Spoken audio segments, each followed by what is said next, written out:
بسم الله الرحمن الرحيم. نحمده ونصلي على رسوله الكريم اما بعد بسم الله الرحمن الرحیم. عزیز طلباء، آج ہم المختصر المعانی فن ثالث علم البدیع کا سبق نمبر 7 شروع کر رہے ہیں. اس سبق میں ہم حسب عادت سب سے پہلے عبارت پڑھیں گے، اس کے بعد پھر عبارت کا خلاصہ اور آخر میں عبارت کا ترجمہ اور مختصر تشریح ساتھ پڑھیں گے. عزیز طلباء، تو آج کے سبق کی ابتدا وَدَخَلَ فِيهِ اے فی طباق سے ہو رہی ہے، لہذا آپ حضرات عبارت پر توجہ فرمائیے. وَدَخَلَ فِيهِ اے فی الطباق بالتفصیل الذي سبق ما يختص باسم المقابلة وإن جعله السكاكي وغيره قسما برأسه من المحسنات المعنوية، وهي أن يؤتى بمعنيين متوافقين أو أكثر ثم يؤتى بما يقابل ذلك المذكور من المعنيين المتوافقين أو المعاني المتوافقة على الترتيب، فيدخل في الطباق لأنه جمع بين معنيين متقابلين في الجملة، والمراد بالتوافق خلاف التقابل حتى لا يشترط أن يكون متناسبين أو متماثلين. فمقابلة الاثنين بالاثنين نحو فليضحكوا قليلا وليبكوا كثيرا أتى بالضحك والقلة المتوافقين، ثم بالبكاء والكثرة المتقابلين لهما، ومقابلة الثلاثة بالثلاثة نحو قوله ما أحسن الدين والدنيا إذا اجتمع، وأقبح الكفر والإفلاس بالرجل أتى بالحسن والدين والغنى، ثم بما يقابلها من القبح والكفر والإفلاس على الترتيب. ومقابلة الأربعة بالأربعة نحو فأما من أعطى واتقى وصدق بالحسنى فسنيسره لليسرى، وأما من بخل واستغنى وكذب بالحسنى فسنيسره للعسرى. والتقابل بين الجميع ظاهر إلا بين الاتقاء والاستغناء. ودخل فيه أي في الطباق بالتفسير الذي سبق سے مصنف علیہ الرحمہ طباق کے انواع میں سے ایک اور نوع کو ذکر فرما رہے ہیں، جس کو عام علماء نے صنعتی مقابلہ کا نام دیا ہے. علامہ سکاکی رحمہ اللہ تعالی فرماتے ہیں کہ یہ محسنات معنویہ کی ایک مستقل قسم ہے، لیکن عام علماء اکثر علماء اس کو صنعت طباق ہی میں شامل کرتے ہیں، اور صنعت طباق کے انواع ہی میں سے ایک نوع اس کو سمجھتے ہیں اور اس کو بتاتے ہیں. اس کا فائدہ بھی ہوگا کہ محسنات معنویہ کی کثیر اقسام جو طالب علم پر جو ہے سن کر دشوار ہو جاتے ہیں، اس میں سے ایک نوع کی کمی ہو جائے گی، تو اس لیے صنعت طباق کے ضمن میں اس کو داخل کرنا یہ درست ہوگا. صنعت طباق کے بارے میں عزیز طلبہ ہم پڑھ چکے ہیں کہ دو متضاد معنیوں کو آپس میں جمع کرنے کا نام طباق ہے. تو اب مصنف علیہ الرحمہ یہاں سے اس عبارت میں بتائیں گے صنعت طباق کے انواع میں سے ایک مقابلہ یہ ہے کہ چند معانی متوافقہ ذکر کر کے ان کے بعد ان کے مقابل معانیوں کو بالترتیب ذکر کریں. مثلا چند معانی متوافقہ ذکر کرنے کے بعد ان کے جو مقابل معانی ہوں، متضاد معانی ہوں، ان کو ہم اسی معنیوں کی ترتیب کے مطابق ذکر کریں.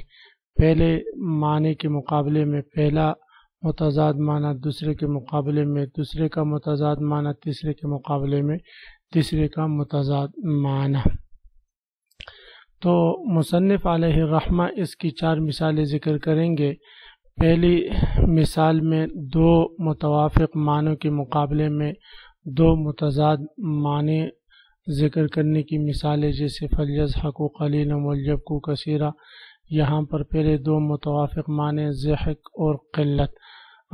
متوافق کا مطلب یہ ہے کہ ایک دوسرے کے تضاد نہیں ہے، مقابل نہیں. پھر ان کے متضاد ضحک کے مقابلے میں بکا اور قلت کے مقابلے میں کثرت کو ذکر کیا، وَلْيَبْكُوا كَثِيرًا.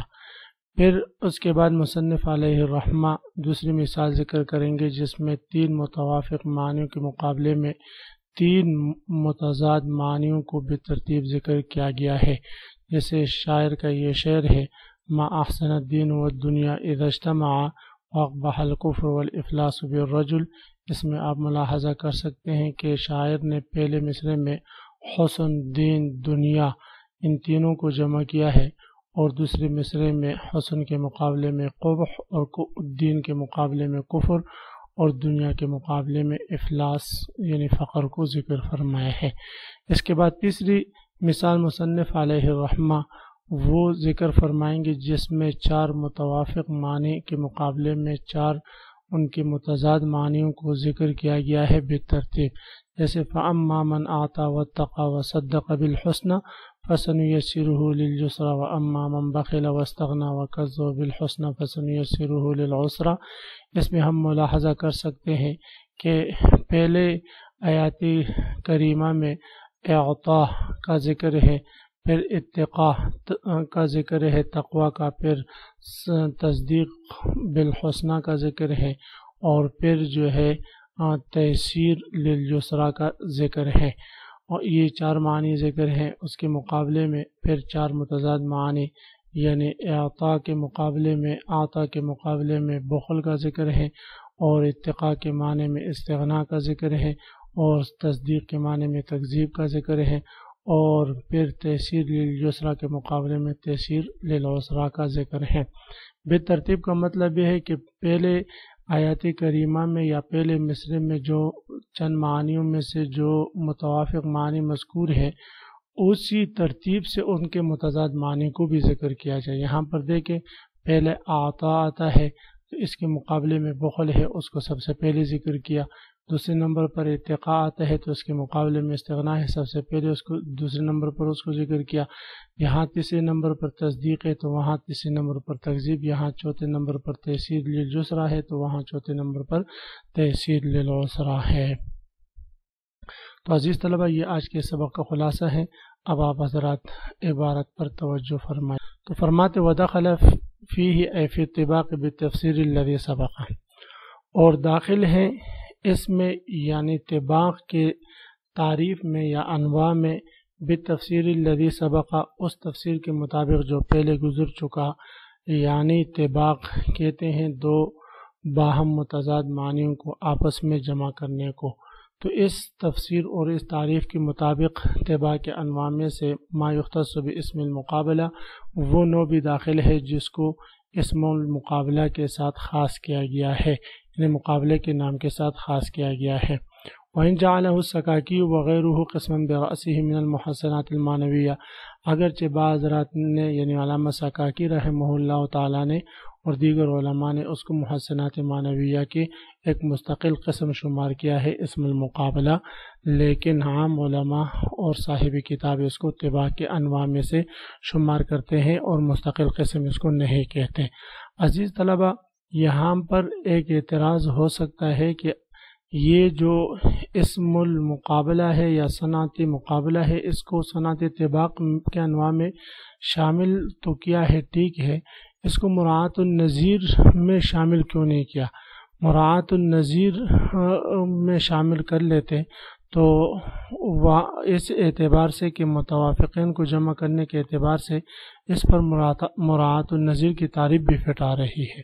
تو اس کا جواب علماء یہ ذکر کرتے ہیں کہ مراعات النظیر میں دو متماثل یا متناسب معنیوں کا تقابل شرط ہوتا ہے، یعنی ایسے معنیوں کا تقابل شرط ہوتے ہیں جو معنی آپس میں متناسب ہوں، متقابل ہوں، جبکہ صنعت مقابلہ میں عام ہے کہ وہ متقابل معنی متناسب ہو یا متماثل ہوں یا کہ نہ ہو، یعنی اس کے لیے یہ متماثل یا متناسب ہونا شرط نہیں ہے، جبکہ مراعات النظیر کے لیے شرط ہے، تو اس لیے اس کے انواع میں اس کو ہم شامل نہیں کر سکتے۔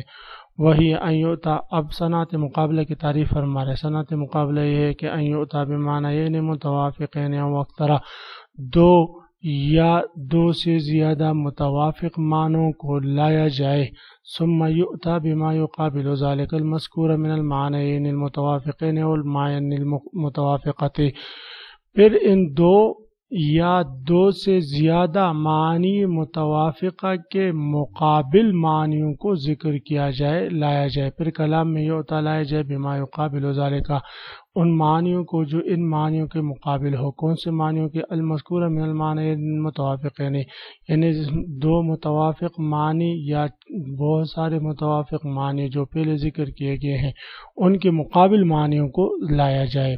علی ترتیب، ترتیب کے مطابق. مطلب کیا کہ جو معنی پہلے ذکر ہے متوافق معنیوں میں سے پہلے مصرے میں، تو دوسرے مصرے میں اس کے مقابل معنی ہم لائیں تو پہلے والے کے مقابلے میں جو متضاد معنی اس کو ہم پہلے ذکر کریں، دوسرے والے کے مقابلے میں جو اس کو ہم دوسرے نمبر پر، تیسرے والے کے مقابلے میں تیسرے نمبر پر. یہ نہیں ہے کہ تیسرے والے کا جو متضاد معنی ہے اس کو ہم پہلے ذکر کریں، اس کو صنعت اتباق مقابلہ نہیں کہیں گے. فیدخل فی اتباق، لہذا داخل ہوں گے اتباق میں یہ قسم داخل ہو جائے گا. کیوں بھئی؟ لأنه جمع بین معنیین متقابلین فی الجملہ، اس لیے کہ یہ بھی در حقیقت اور فی الجملہ دو متقابل معنیوں کو جمع کرنا ہے. والمراد بالتوافق خلاف التقابل، یہاں پر توافق سے مراد یعنی مقابلے کی تعریف میں ہم نے جو کہا کہ دو موافق معنوں کو ذکر کیا جائے، تو یہاں پر توافق سے مراد تقابل کے خلاف ہے، یعنی ایک دوسرے کے جو مقابل نہ ہو، یعنی ایک دوسرے کے مقابل نہ ہو، آپس میں موافقت جو ہے وہ یہی ہے کہ وہ ایک دوسرے کے مقابل نہ ہو، ایک دوسرے کے دشمن نہ ہو، یعنی وہ آپس میں بائی بائی بن جائے. بائی بائی بن جانے کا مطلب کیا ہے کہ وہ ایک دوسرے کی دشمن نہ ہو، ایک دوسرے سے دشمنی نہ کرے، باقی حقیقی بھائی ہوں یا جو ہے اخوان المسلمین ہوں یعنی مسلمان بھائی ہو کوئی بھی ہو، تو بائی بائی بن جائے. حتی لا یشترط ان یکون متناسبین او متماثلین، یہاں تک کہ اس میں شرط نہیں ہوگی کہ وہ دونوں معنی آپس میں متناسب ہوں او متماثلین یا آپس میں متماثل ہو. ومقابلۃ الاثنین بالاثنین، اب مصنف علیہ الرحمہ دو معنی متوافقہ کے مقابلے میں دو معنی متضاد ذکر کرنے کی مثال ذکر فرما رہے ہیں. تو فرماتے ہیں فمقابلۃ الاثنین بالاثنین، دو متوافق معنیوں کے مقابلے میں دو متوافق معنیوں کی مثال جیسے فلیضحکوا قلیلا ولیبکوا کثیرا، بس چاہیے کہ تم تھوڑا ہنسو اور چاہیے کہ تم زیادہ رو. یہاں پر دیکھیں محل استشہاد پہلے جملے میں ضحک اور قلت کو ذکر فرمایا، ظہر کو قلت آپس میں مقابل ہے، پھر ان کے دو مقابل معنوں کو ولیبکوا کثیرا، بکا یہ ضحک کے مقابلے میں، کثیرہ یہ کثرت یہ قلت کے مقابلے میں ہے. اب یہاں پر دیکھیں کہ ضحک کے مقابلے میں پہلے بکا کو ذکر کیا اور قلت کے مقابلے میں پھر دوسرے نمبر پر کثرت کو ذکر کیا. عطا بالضحک والقلت المتوافقین، یہاں پر پہلے ضحک اور قلت دو متوافق معنیوں کو لایا اللہ رب العزت نے، ثم بالبکاء والکثرت المتقابلین لہما، پھر اس کے بعد بکا اور کثرت کو ان دونوں کے مقابل میں ذکر فرمایا.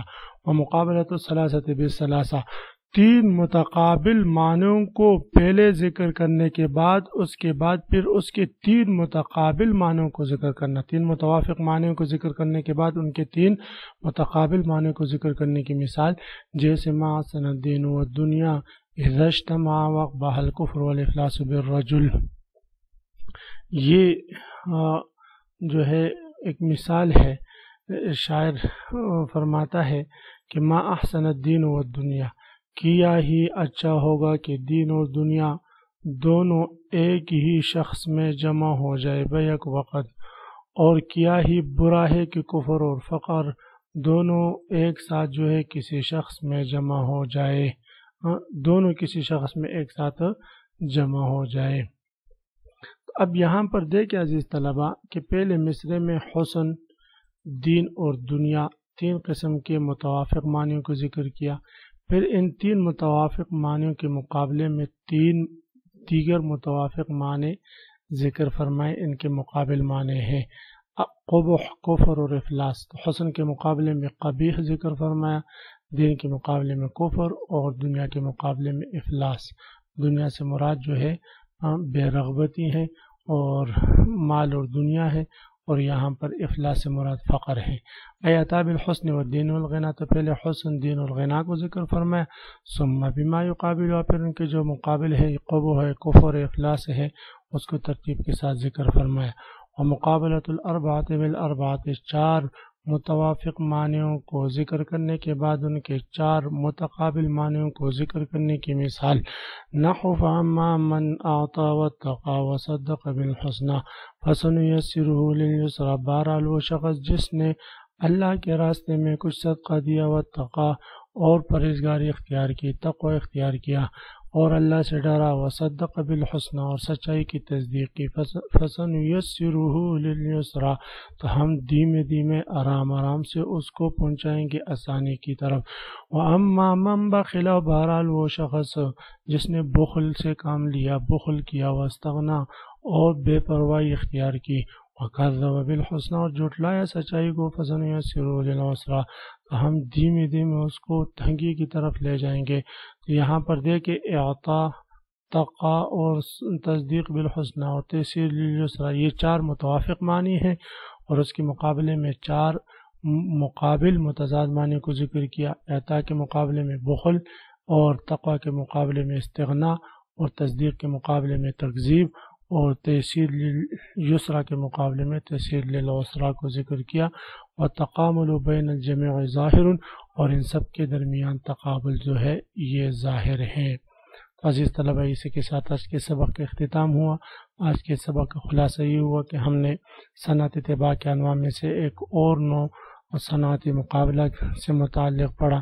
صنعتی مقابلہ یہ ہے کہ دو یا دو سے زیادہ متوافق معنیوں کو ذکر کرنے کے بعد ان کے متضاد معنیوں کو بالترتیب ذکر کرنا، یہ صنعتی مقابلہ کہا جاتا ہے.